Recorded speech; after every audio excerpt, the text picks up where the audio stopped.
Ika-50 ang regular session ng Sangguniang Panglungsodan Syudadan Borongan ipinangunan ni City Vice Mayor Emmanuel Chusungco aging dumari espesessional na syudad ng Lunes, Hunyo 9. Apo ng mga pangunag yung trataran konseho ng pag-aprobar na naging proponer ng appropriation ordinance na nag-aalokar ng kantidad 336,000 pesos. Sagud mapunduhan ang 60%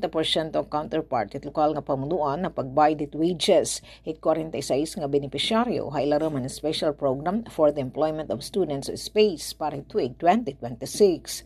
Ginapurbaran liwat ang resolusyon na nag-aamindaran Resolution No. 52 Series of 2026 ang resolusyon na nag-autorisaran LG Borongan na general-representaran ni City Mayor sa Ivan Dayan Agda pagpalitin sa ka-Unit in Patient Transport Vehicle PTV para City Disaster Risk Reduction and Management Office kantidad ng 3 milyones de pesos. Agud na siguro itong talwas ng komportable ng pagbabalhin at mga pasyente di kang itira mga panimalay nga with healthcare facilities nga makakabulig it paghahatag hing kadagmitan nga bulig medikal ilabi na panahon ng mga emerhensiya o disaster ipinagin espesipiko nga pagtudlo kan surukan pundo aging kikinahanglan nga magtitikang nga wara ka gasto nga balansehan local disaster risk reduction and management fund ang naglabay nga mga tuig laki pa ang pagrebisaran klase ang behikulo tika nga PTV nga tuwin usa ka unit in van nga i-convert nga ambulance nga bubot nga nanging kikinahanglan nga mga medical equipment ug aparatos basit guidelines sa Department of Health.